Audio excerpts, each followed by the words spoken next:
വയനാട്ടിൽ ജനവാസ പ്രദേശങ്ങളിൽ ഭീതി പരത്തിയ കടുവയെ കാട് കയറ്റി. കടുവ പാതിരിയമ്പം സെക്ഷനിലെ റിസർവ് വനത്തിലേക്ക് കയറിയെന്ന് വനംവകുപ്പ് അധികൃതർ അറിയിച്ചു. ഇതോടെ 3 ദിവസമായി പ്രദേശത്ത് നിലനിന്ന കടുവ ഭീതിക്ക് അവസാനമായി.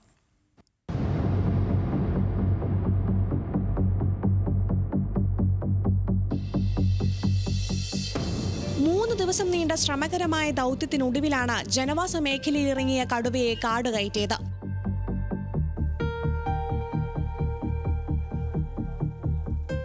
പാടിയമ്പത്ത് കണ്ടെത്തിയ കടുവയെ തുരത്താനുള്ള ശ്രമങ്ങൾ രാവും പകലും തുടരുന്നതിനിടെ ബുധനാഴ്ച ഉച്ചയോടെയാണ് കാട് കയറിയതായി സ്ഥിരീകരിച്ചത്. തുരത്താനുള്ള ശ്രമത്തിനിടെ പാടിയമ്പം വയലിൽ നിന്നും ചിക്കല്ലൂർ പുളിക്കൽ പാടത്തെത്തിയ കടുവയെ രാത്രി വൈകിയും കാട് കയറ്റാൻ ശ്രമിച്ചെങ്കിലും പടക്കം പൊട്ടിക്കുന്നതിനിടെ വീണ്ടും തോട്ടത്തിലേക്ക് ഓടി മറഞ്ഞു.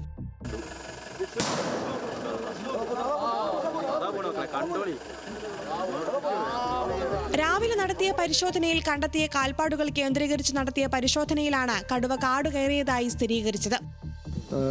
ഈ കടുവ സ്വാഭാവികമായിട്ടും കാട്ടിലേക്ക് പോകുമെന്ന് തന്നെയാണ് നമ്മളിപ്പോഴും അനുമാനിക്കുന്നത്. കാരണം വനപ്രദേശം ഏറെ അകലെയല്ല. ഈ പറയുന്ന നീർവാരം എന്ന് പറയുന്നത് ഒരു 2 കിലോമീറ്ററിൻ്റെ ഉള്ളിലുള്ള ഒരു വനപ്രദേശമാണ്.